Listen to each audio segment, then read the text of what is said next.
Dormindo e acordando pensando no acesso. É obsessão. É assim que o Yuri Lara define as últimas rodadas do Vasco da Gama. Vamos falar também sobre planejamento para 2023, sobre Carlitos Palácio. Ele já voltou a treinar, mas provavelmente não vai para o jogo contra o Londrina. O que é que está acontecendo?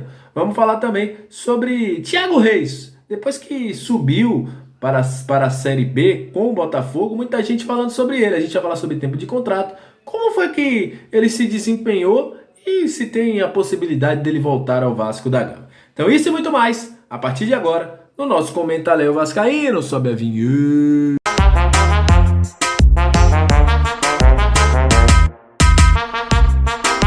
Salve, salve, torcedor vascaíno, salve minha galera do Comentaléu, saudações vascaínas, aquele abraço para você que está sempre junto com a gente, que curte, compartilha, que se inscreve no nosso canal, que deixa o seu comentário, muito obrigado. Vocês são o principal combustível para que este canal esteja no ar e para que a gente traga todos os dias informações do Vasco para vocês. Também aquele abraço para quem é membro, muito obrigado aos membros também que dão uma moral financeira, obviamente também é uma moral para que a gente continue fazendo o nosso trabalho. E para você que está chegando pela primeira vez, seja muito bem-vindo aqui, é lugar de análise, informação, opinião, tudo que envolve o Vasco está aqui. Eu sou o Comenta Léo, né? Aqui é o lugar onde você encontra todas as informações do Vasco, tá aqui. E olha, vamos falar de Vasco da Gama a partir de agora, porque o Vasco treinou, né? Treinou e treinou muito, tá treinando, né? O Jorginho tá fazendo muito mistério, hoje fez um treinamento aí um pouco mais físico, escondeu as partes táticas, nem aí quis tirar, quis que fosse divulgado, né?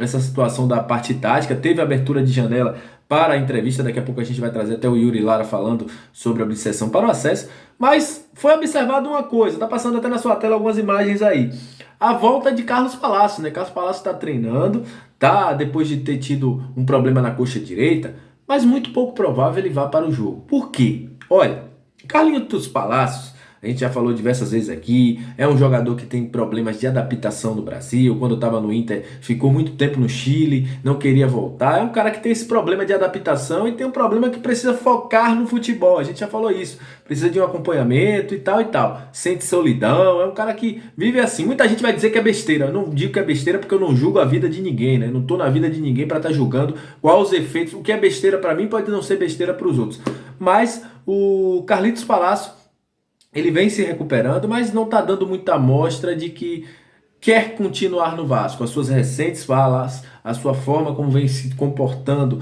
até nos últimos jogos também, tem mostrado aí que Carlitos Palácio está perdendo um espaço no Vasco. Há uma expectativa de que ele voltasse, que ele jogasse bem, que ele fosse abraçado, o grupo abraçou, mas infelizmente Carlos Palácio não conseguiu render, não conseguiu ser o Carlos Palácios do União Espanhola, não conseguiu no Brasil, veio fazer o primeiro gol no Vasco depois de quase um ano no futebol brasileiro, mas ele está de volta, está treinando, mas muito pouco provável que vá para o jogo contra a equipe do Londrina. E olha, vamos falar de Yuri Lara, porque o Yuri Lara deu entrevista coletiva hoje e falou sobre acesso. Como está a cabeça dele e do grupo para o acesso? A gente vai trazer o Yuri Lara falando e depois a gente vai falar sobre planejamento e Thiago Reis. Fala aí, Yuri Lara, como é que está a cabeça nessas últimas rodadas? Como é que está a situação do acesso para você e para o grupo? Essa minha conexão com a torcida, assim, eu fico muito feliz porque é uma coisa que eu buscava desde quando eu cheguei aqui, né, de poder estar ajudando, da torcida aprovar meu futebol, né? Eu fico feliz que isso tenha vindo acontecendo depois do campeonato.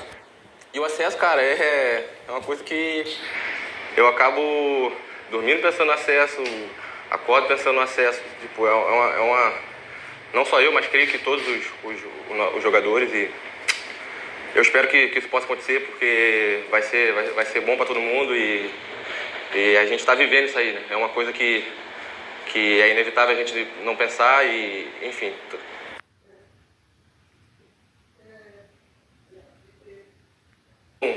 Um só pensamento e eu creio que vai ser muito importante. A gente tem que conquistar esse objetivo.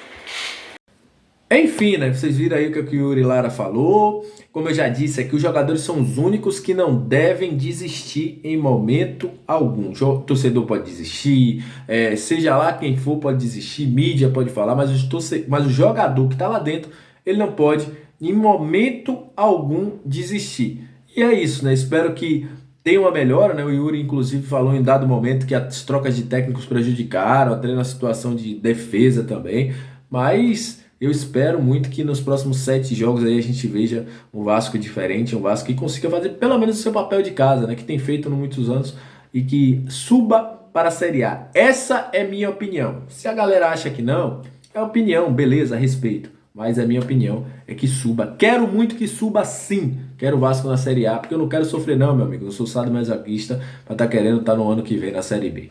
Olha, planejamento para 2023.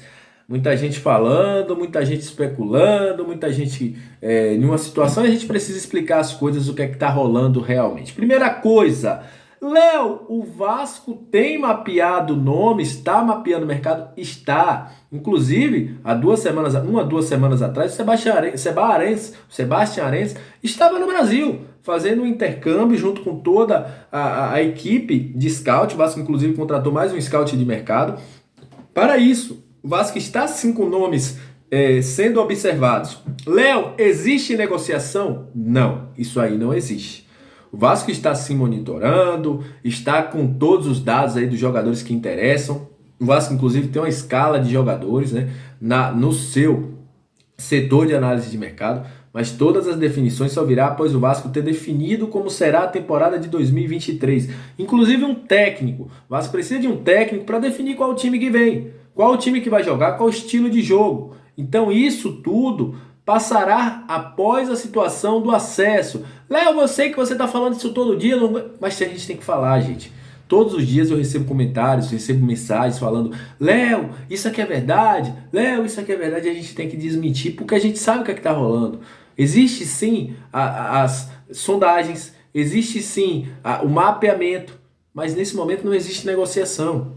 Não tem ninguém apalavrado com o Vasco, não tem ninguém que vai fechar com o Vasco. O Vasco está esperando definir a sua situação. Por isso a questão do acesso era importante o Vasco já ter o acesso garantido para que dê tranquilidade. Se o Vasco conseguir, nesse mês de outubro, garantir o seu acesso, ótimo. O Vasco vai ter um mês para trabalhar. O Vasco terá de ser reapresentado no próximo dia 14 de dezembro. O Vasco terá um mês para treinar. Isso é muito importante. Quanto mais tempo o Vasco tiver para fazer o seu time, com o dinheiro, será melhor, porque o Vasco fará uma boa pré-temporada. Mas para isso, precisa definir qual será o rumo do Vasco no ano que vem. Então isso, para deixar bem claro. Se eu precisar falar outra vez aqui no canal, a gente vai falar, porque eu acho que a gente tem que esclarecer as coisas, principalmente para você que está todo dia aqui assistindo com a gente e falando. Vai ter informações de sondagem? Vai ter informações de mapeamento? Vai ter. Mas negociação a gente só vai ter após o Vasco ter toda a situação definida para o ano de 2023. Vamos falar de Thiago Reis? Eu tô vendo muita gente falando Thiago Reis isso, volta Thiago Reis e aquilo, só porque o cara subiu pra Série A, né? Pra Série B, na verdade, né? Mas qual foram o real número de Thiago Reis? Thiago Reis fez 7 gols na primeira fase da Série C, mas perdeu espaço. Na reta final quase que não entrou, não fez parte da campanha para a subida. Para quem não sabe, a Série C ela tem 2 fases. A primeira fase é uma fase de grupos, né, onde divide por regiões. E tem a última fase, que são 4 times que disputam os 2 primeiros de cada grupo, né, dividido em 2 grupos. Os 2 primeiros de cada grupo sobem, os primeiros colocados disputam a final do Campeonato Brasileiro da Série C. Então, Thiago foi um cara que ajudou na primeira fase. Na segunda fase ficou no banco. Ele tem contrato com o Vasco até o final de janeiro de 2023 e muito pouco provável será reutilizado. Óbvio que quando essa decisão estava tomada no Vasco, o Vasco ainda não era SAF. Mas o rendimento do Thiago até o momento não mostra que ele deve voltar para o Vasco da Gama. Se voltar, pode até voltar para um Sub-23, mas eu acho que nem tem idade mais para isso. Mas é muito pouco provável que Thiago Reis volte para o Vasco no ano que vem. Pode voltar até para cumprir seu contrato, até porque o Vasco se reapresentará em dezembro, no dia 14. Mas é muito pouco provável que Thiago Reis volte para jogar no Vasco.